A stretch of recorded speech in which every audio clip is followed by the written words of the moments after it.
Hola a todos y todas quienes ven y escuchan este video. Mi nombre es Diego Francisco Díaz y les presento a continuación un análisis sobre la narración El gato de Juan García Ponce. Sobre el autor, Juan García Ponce, nacido en Yucatán en el año de 1932, en el seno de una familia de clase media alta, educado principalmente en su niñez en escuelas católicas, más en específico con los maristas. Cursó la licenciatura en arte dramático en la UNAM. Literato y crítico de arte, perteneció a la generación de la Casa del Lago, conocida también como la generación de mitad de siglo, llamada así puesto que la obra de quienes pertenecían a esta generación se dio a conocer en la década de los 50, de la que se dice fue mentor espiritual el autor aquí presentado. Dicha generación trataba de dejar de lado una producción literaria de corte indigenista y de sentimientos nacionalistas exaltados, para dar paso a una visión más cosmopolita. Volviendo al autor, estaba profundamente influenciado por autores como Musil, Proust, Thomas Mann o Blanchot, por mencionar algunos.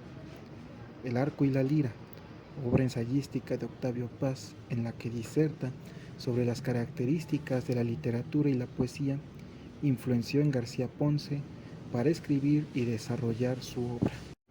Sobre la narración El gato, perteneciente a su segunda etapa como escritor, narración de corte minimalista y costumbrista.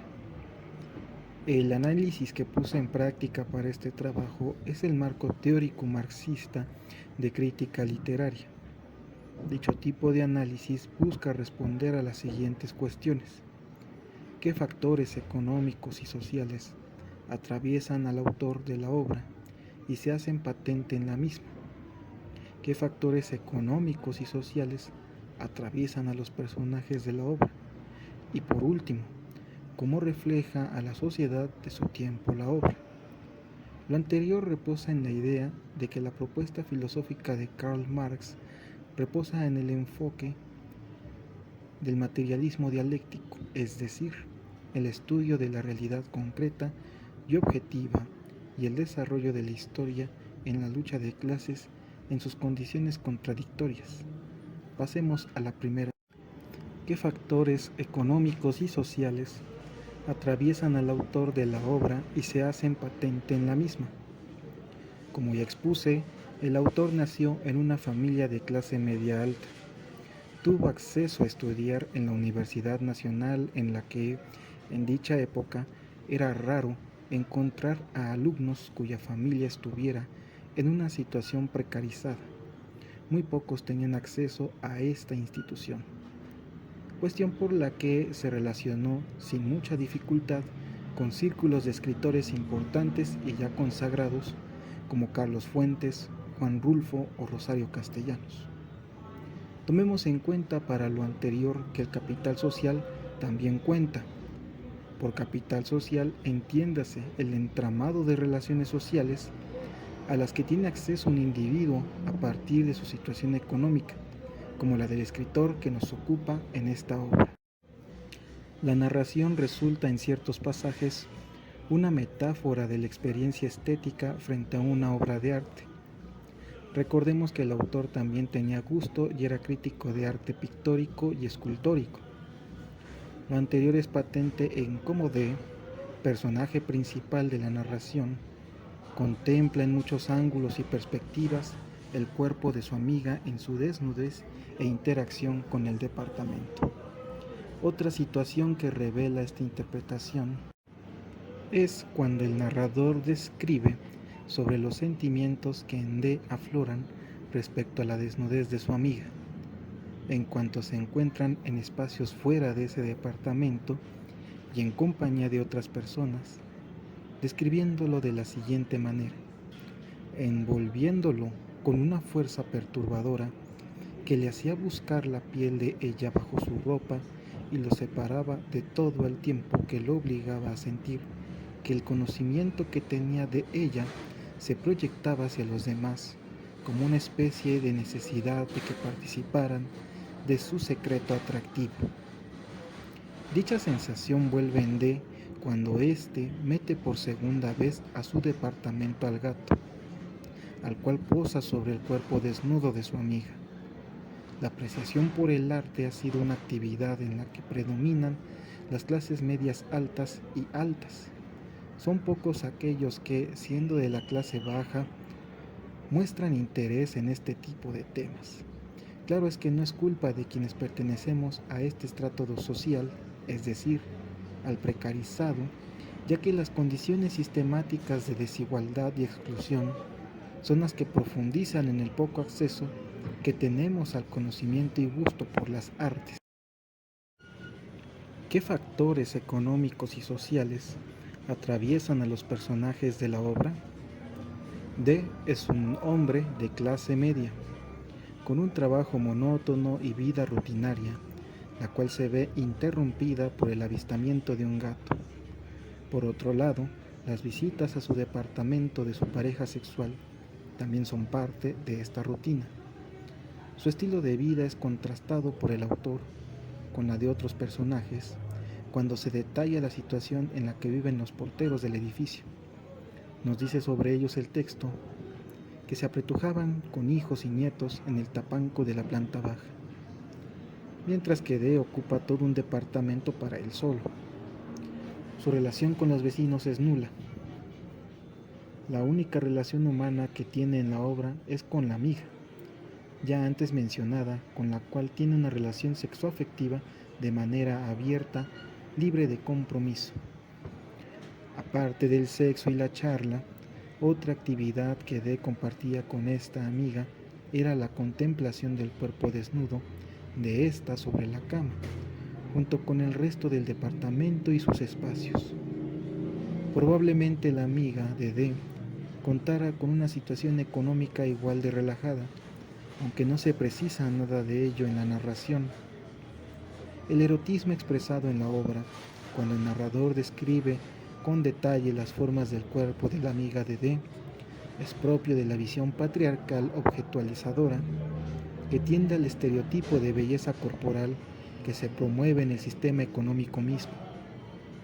De hecho, en la obra misma, el narrador expresa, cito el texto, entonces para D, el cuerpo de ella tenía casi un carácter de objeto. En sí mismo, la forma de la relación sexoafectiva expuesta es una fantasía masculina patriarcal en la que la mujer cede sexualmente sin pedir nada a cambio, ni siquiera la responsabilidad afectiva que implica una relación formal. Claro es que, no porque yo señale que sea una fantasía, quiera decir que no sean cosas que se dan en la realidad, pero el que suceda esto es una expresión derivada de la percepción social del autor. Respecto a la figura del gato, desde el comienzo de la narración se hace énfasis en la falta de pertenencia sobre dicho animal. Incluso resuelve el personaje principal que quizá el mismo edificio hubiera elegido al gato como suyo y no al revés. Por otro lado, respecto de la amiga, estando él contemplándola desnuda, sentía como cómplices de esa visión de desnudez a los muebles que formaban la pieza de su dormitorio. Podrá decirse que es un recurso literario detalles como este. Lo cierto es que dichos juicios de D son expresiones de alienación, es decir, de dotar a los objetos de facultades ajenas a la naturaleza de los mismos. En este caso se les dota de criterio y sentidos a los muebles. Se expresa así un contraste muy curioso. Por un lado, el dotar a objetos inanimados de atributos humanos, y a humanos se les dota de atributos de objeto tales como la pertenencia, como en la siguiente cita al texto, como si el único motivo de su existencia fuese que D lo admirara, refiriéndose al cuerpo de su amiga, y en realidad no le perteneciera a ella, sino a él y tal vez también a los mismos muebles del departamento. Finalmente, el gato se vuelve accesorio y cómplice de los encuentros sexuales de la pareja. El gato no participaba de modo activo en dicho acto, solo atestiguaba y compartía el espacio de los amantes. Viene con esta figura una metáfora de la maternidad y paternidad entendida dentro del sistema patriarcal. En el relato, el cuidado del gato, los mimos y la preocupación por él mismo corren por cuenta de ella. Incluso es quien hace el intento por alimentar al animal.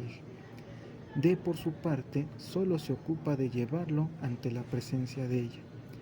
Jamás se le ve procurando al gato. Y en el momento en que cae enfermo, el gato se suprime como parte de la cohabitación y solo percibe la presencia de ella hasta que no bien abre los ojos y cae en cuenta de que el gato sigue los pasos de ella. El gato complementa el espacio vacío en la relación de estos dos. Cito el texto. De algún modo, él, el gato, los unía definitivamente. Recordemos que los hijos son un vínculo en la formación de las parejas para dar el salto a formar una familia. D no prestaba demasiada atención a la presencia del gato. Comúnmente en la paternidad y maternidad de este estilo de sociedad, la madre es la que corre con el cuidado emocional y físico de los hijos. El padre pasa a un plano de proveedor y limita su papel a eso, sin siquiera hacerse responsable emocionalmente del cuidado de sus hijos. Más notable era esto hablando de la época en la que fue escrita esta narración, es decir, los años 70. Como remate para reforzar esta interpretación, tenemos que al final ella muestra estragos de la relación con el gato, manifestado en una cicatriz de una herida de rasguño en la espalda, de la cual incluso parece desentendida, haciendo referencia a las consecuencias físicas que tiene el cuerpo de la mujer después de concebir. ¿Cómo refleja a la sociedad de su tiempo la obra? Como ya expuse antes, la generación a la que pertenece Juan García Ponce es conocida por tener iguales inquietudes a los que tenía la generación de la ruptura, en cuanto a dejar atrás el canon nacionalista y provincial que tenía el arte en la primera mitad del siglo XX en nuestro país. Buscaba Ponce emparentarse con autores franceses y alemanes en cuanto a los tópicos que tocaba en su obra, tales como la contemplación, el erotismo o la obscenidad, temas patentes en la obra analizada. La obra se desarrolla en el contexto de un edificio habitacional en nuestro país en la década de los 70. En nuestra ciudad, en ese entonces, se estaban desarrollando proyectos arquitectónicos importantes para abastecer de vivienda a la creciente población de la Ciudad de México. El edificio, un conjunto de departamentos apilados unos sobre otros, economizando espacios de manera horizontal, optando por el aprovechamiento de espacios verticales, es una expresión de explosión demográfica. La arquitectura en nuestro país tendía, entre otras cosas, a replicar obras europeas a ese respecto. Vemos cómo la literatura no era la única disciplina que tendía a una europeización de las expresiones. El momento que vivía el país en general, después de organizar una olimpiada y un mundial de fútbol, quedaba ad hoc con la inquietud de la generación del medio siglo de mostrar una visión más cosmopolita de la sociedad mexicana.